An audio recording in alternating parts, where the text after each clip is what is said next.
سب بنا. پھر مہربانی دیکھو اللہ فرماتا آسان تو ہبو شیئوں وَأَغْفِرُ لَكُمْ. بہت ساری ایسی چیزیں ہیں جو آپ کو اچھی لگتی ہیں، پسند آتی ہیں، لیکن وہ آپ کے لیے بری ہے. بہت ساری ایسی چیزیں جو آپ کو بری لگتی ہیں، آپ نفرت کرتے ہیں، لیکن وہ آپ کے لیے اچھی ہے. وَاللَّهُ يَعْلَمُ وَأَنْتُمْ لَا تَعْلَمُونَ. اللہ جانتا ہے، تم نہیں جانتے. اس لیے جب بندہ دعا مانگتا ہے اور اپنے سمجھ کے مطابق ایسی چیز مانگ رہا ہوتا ہے جو اس کے لیے اچھی نہیں ہے، اور وہ اللہ نہیں دیتا، کیونکہ وہ تو مہربان ہے، وہ بہت بڑا ہمدرد ہے. آدمی سمجھتا ہے کہ میری دعا اللہ نے منظور نہیں کی. دعا تو ہر قیمت پر منظور کرتا ہے. اس کا جب وعدہ ہے، اس کا اعلان ہے لا سألك عبادی انی فإنی قریب اجیب دعوۃ الداع اذا دعان. جب بھی کوئی دعا مانگنے والا دعا مانگتا ہے تو میں اس کی دعا. پھر یہاں یہ بھی نہیں فرمایا کہ مومن دعا مانگتا ہے، ولی مانگتا ہے، صدیق مانگتا ہے، کوئی مانگتا ہے. فرعون مانگتا ہے، نمرود مانگتا ہے، قارون مانگتا ہے. تو جب اس نے اعلان کر دیا تو دعا تو لازمی سنتا ہے، دعا تو لازمی قبول کرتا ہے. لیکن آگے میری سمجھ کا مسئلہ ہے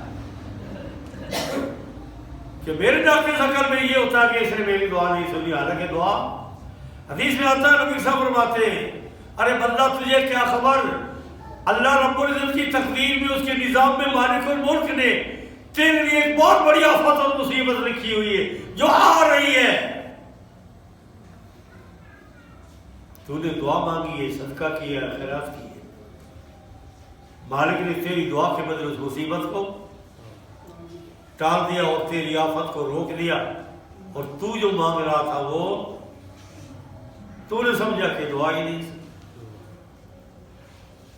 دعا تو تیری منظور ہو گئی، ایک بہت بڑی آفت سے تمہیں بچا لیا.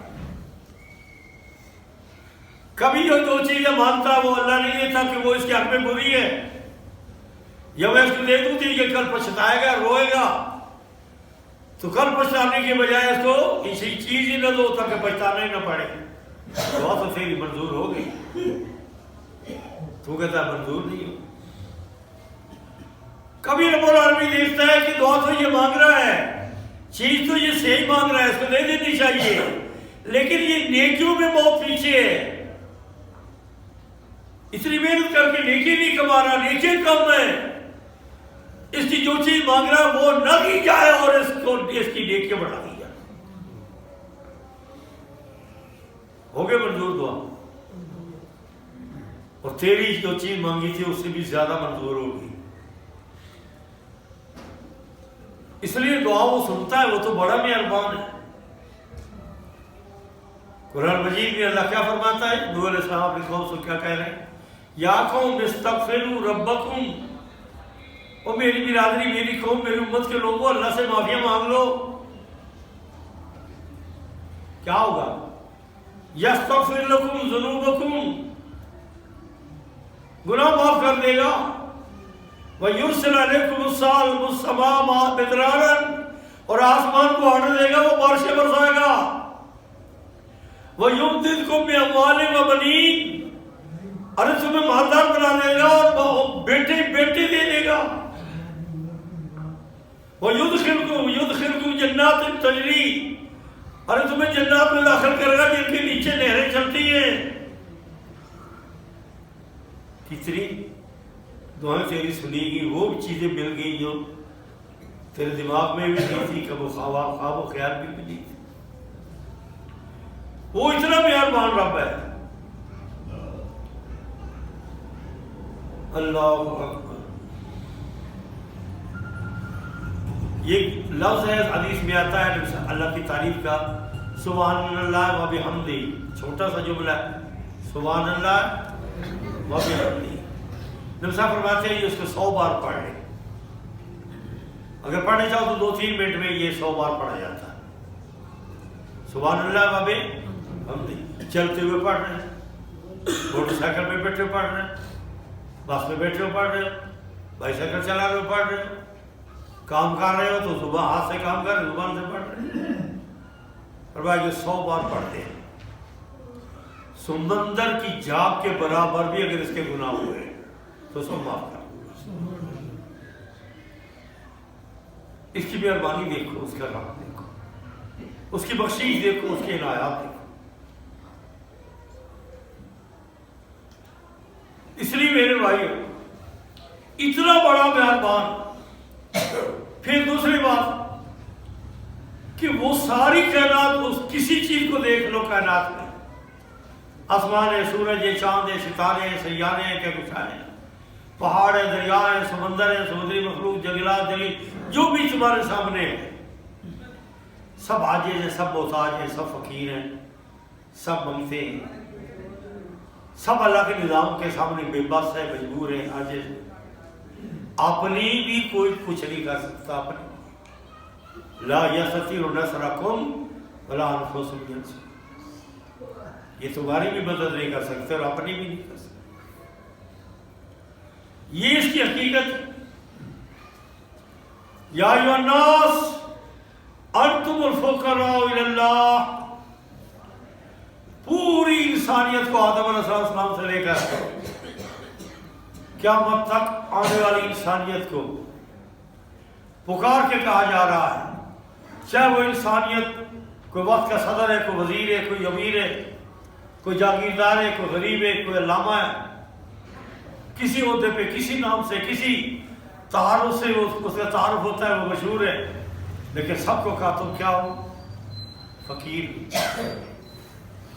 تم منگتے ہو، تم بکھیاری ہو، تم پلڑے ہو، تمہارے پاس کچھ نہیں ہے۔ قُلِ ادعُوا الَّذِينَ زَعَمْتُم مِّن دُونِ اللَّهِ لَا يَمْلِكُونَ مِثْقَالَ ذَرَّةٍ فِي السَّمَاوَاتِ وَلَا فِي الْأَرْضِ، جن کو تم اپنے گمان میں سمجھتے ہو کہ یہ بڑی طاقتیں رکھتے ہیں، بڑے اختیارات رکھتے ہیں، اور ان کو پکار کر دیکھو، حقیقت یہ ہے کہ وہ ایک ذرے کے بھی مالک نہیں ہے، نہ کسی آسمانی ذرے کا یہ مالک ہے، نہ کسی زمینی ذرے کا یہ مالک ہے۔ وَمَا لَهُ فِيهِمَا مِن شِرْكٍ، اس کائنات کے آسمان زمینی مخلوق میں ان کا کوئی حصہ نہیں۔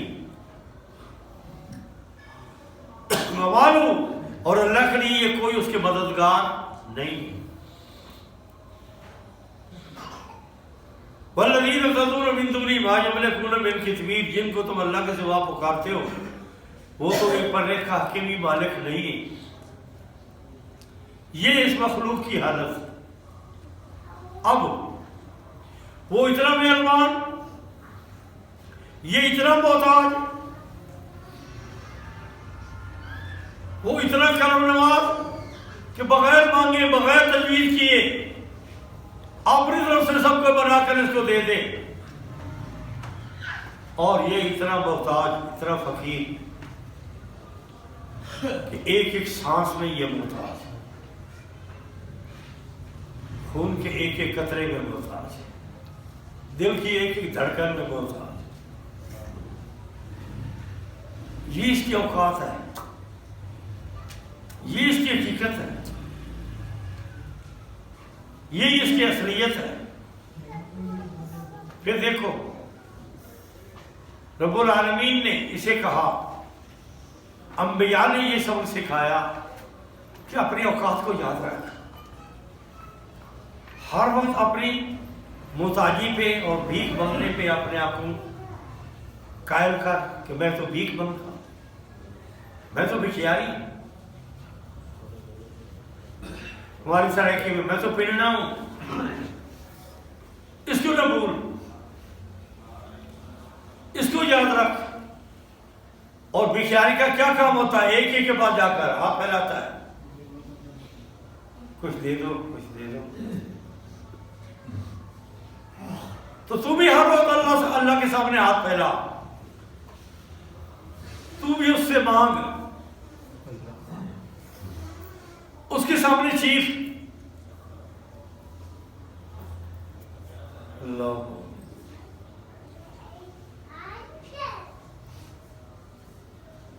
ایک آدمی بتا رہا تھا کہ ایک بوڑھا آدمی تھا، اس کے چھوٹے چھوٹے بچے تھے، جہاں مزدور جا کر کھڑے ہوتے ہیں کہ کوئی مزدوری پہ لے جائے، وہ کھڑا ہوتا، لوگ یہ سمجھتے یہ بوڑھا ہے، اس کی عمر زیادہ ہے، یہ مٹی کام